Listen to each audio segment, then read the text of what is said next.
আসসালামু আলাইকুম। ইজি রান্নাঘরের পক্ষ থেকে সকলকে স্বাগতম। আজকে আমরা নিয়ে এসেছি একটি নতুন রেসিপি, কাঁচামরিচের লাড্ডু। লাড্ডু তো আসলে অনেক রকমেরই হয়ে থাকে।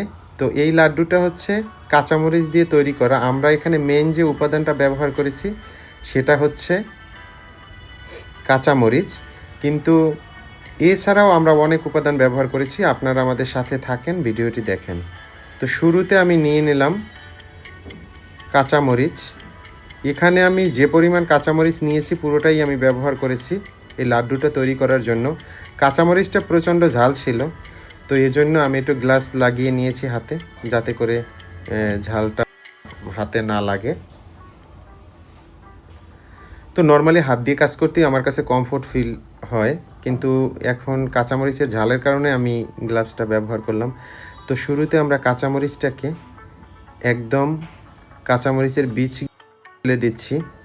এর ভিতরে কোনো বীজ নেই, শুধুমাত্র আমরা কাঁচামরিচটাকে নিয়েছি এবং এটাকে আমরা সিদ্ধ করে নেব পানি দিয়ে। তো আমি চুলায় একটা প্যান বসিয়ে দিলাম এবং তাতে আমি পানি দিয়ে দিচ্ছি।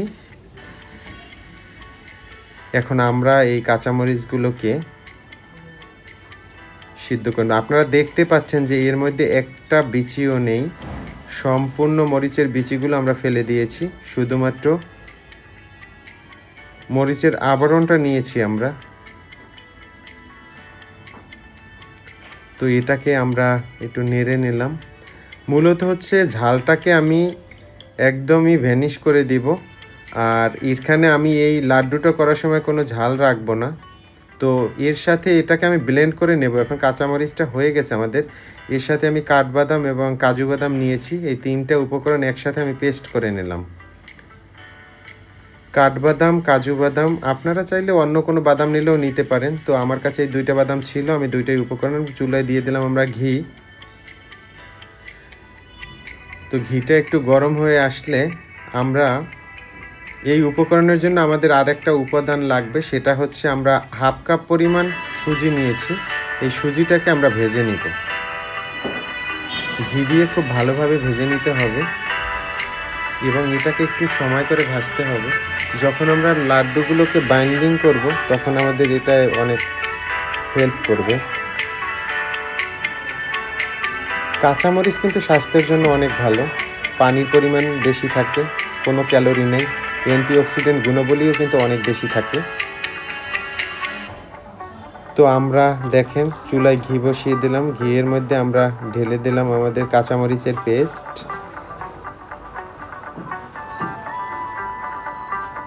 এখন আমরা দিয়ে দেব লিকুইড দুধ।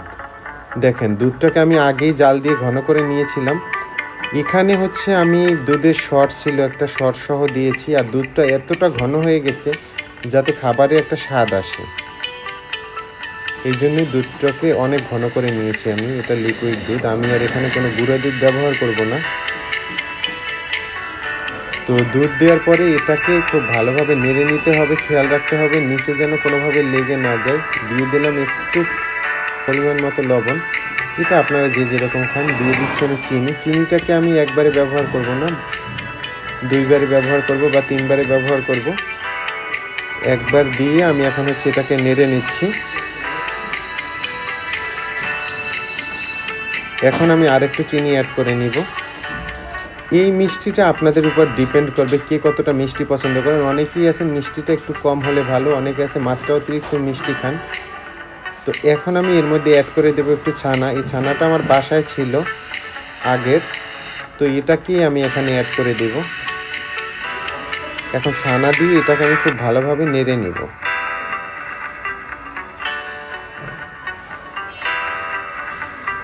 দিয়ে দিলাম একটু এলাচ পাউডার।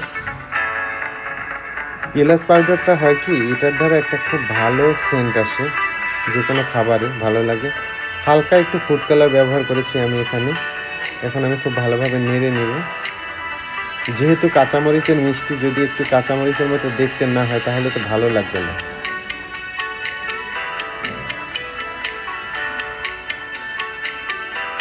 আদতে আমাদের অনেকেরই ধারণা থাকে যে কাঁচামরিচে গ্যাস্ট্রিক বা আলসার সৃষ্টি করে। এটা আমাদের একটা ভুল ধারণা। এতে কোনো প্রকার আলসার বা গ্যাস্ট্রিক হয় না। আমরা এখন অ্যাড করে নিচ্ছি ভেজে রাখা সেই সুজিগুলোকে আমরা খুব ভালোভাবে মিশিয়ে নেব এবং খুব ভালোভাবে নেড়ে নিব।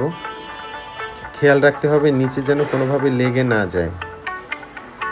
আর ঘি দিয়ে যদি ভাজা এটা, তো যখন আমি এটা দিয়েছিলাম খুব ভালো একটা সেন্ট আসতেছিল। দিয়ে দিচ্ছি আমি আরেকটু ঘি।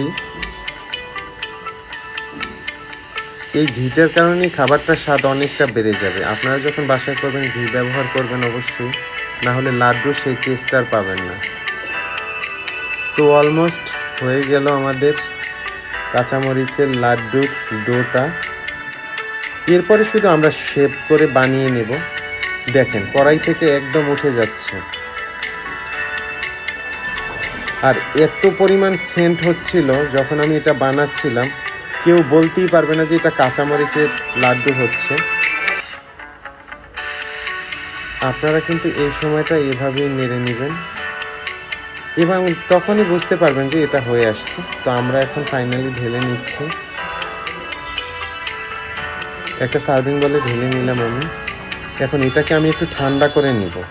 ঠান্ডা করার জন্য ফ্রিজ দরকার নেই, আপনারা নর্মাল টেম্পারেচারে রাখলেই হবে। তো আমরা যেহেতু কাঁচামরিচের লাড্ডু বানাচ্ছি, তো কয়েকটা শেপ আমি একটু কাঁচামরিচের মতো করে দিলাম, আর বাকিগুলো হচ্ছে লাড্ডুর মতো।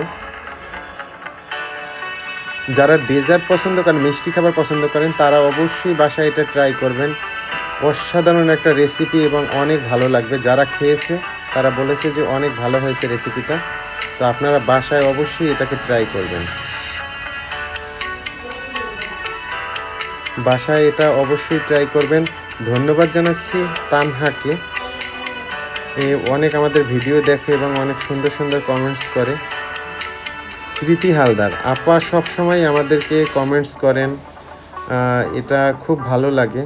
আর নাসরিন ফেরদৌস আপা, ধন্যবাদ আপনাকে। আপনি তো সবসময় অনেক কিছু শেয়ার দিয়ে থাকেন, অনেক রেসিপি দিয়ে থাকেন। আপনার কথা আসলে এভাবে ভিডিওতে বলেও শেষ করা যাবে না। আপনি আমাদের পাশে থাকবেন অবশ্যই সব সময়। আপনি রেসিপিও টেস্ট করেন, ভালো লাগে। তো ধন্যবাদ জানাচ্ছি সবাইকে ভিডিওটি দেখার জন্য। প্লিজ চ্যানেলটি সাবস্ক্রাইব করে দিবেন। ধন্যবাদ।